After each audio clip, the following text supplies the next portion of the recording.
இயேசு கிறிஸ்துவின் இன்ப இனிய நாமத்தில் வாழ்த்துகிறோம். இன்றைய வேத வசனம்: தேவன் தம்முடைய ஒரே பேரான குமாரனை விசுவாசிக்கிறவன் எவனோ அவன் கெட்டு போகாமல் நித்திய ஜீவனை அடையும்படிக்கு அவரை தந்தருளி இவ்வளவாய் உலகத்தில் அன்பு கூர்ந்தார். யோவான் 3:16.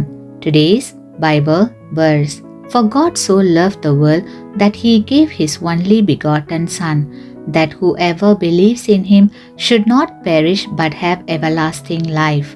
John chapter 3 verse 16.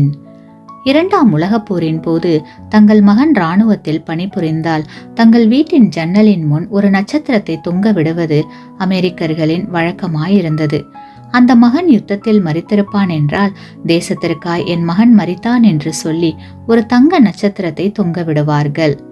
பல வருடங்களுக்கு முன் சர் லாடர் இந்த வழக்கத்தை பற்றிய உள்ளத்தை தொடும் ஒரு கதை கூறினார்.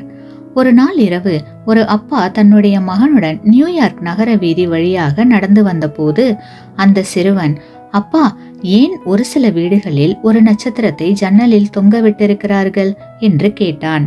அந்த வீடுகளில் உள்ள வாலிபர்களை யுத்தத்திற்கு அனுப்பியிருக்கிறார்கள் என்று காட்டவே நட்சத்திரம் தொங்கவிடப்பட்டிருக்கிறது என்று அப்பா கூறினார். அந்த சிறுவன் ஒரு வீட்டு ஜன்னலில் நட்சத்திரத்தை காணும் போது கைகளை தட்டி கொண்டு, அப்பா, இன்னொரு குடும்பம் தேசத்திற்காக தங்கள் மகனை கொடுத்துள்ளது என்று சத்தமாய் கூறினான்.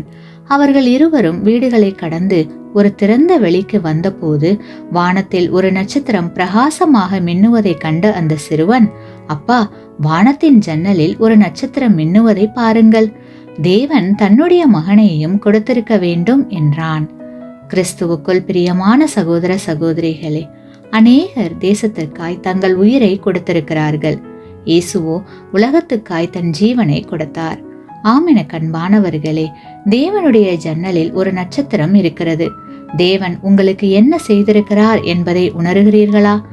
நம்மேல் வைத்த அன்பினால் தம்முடைய குமாரனை நமக்கு தந்து இவ்வளவாய் உலகத்தில் அன்பு கூர்ந்தார்.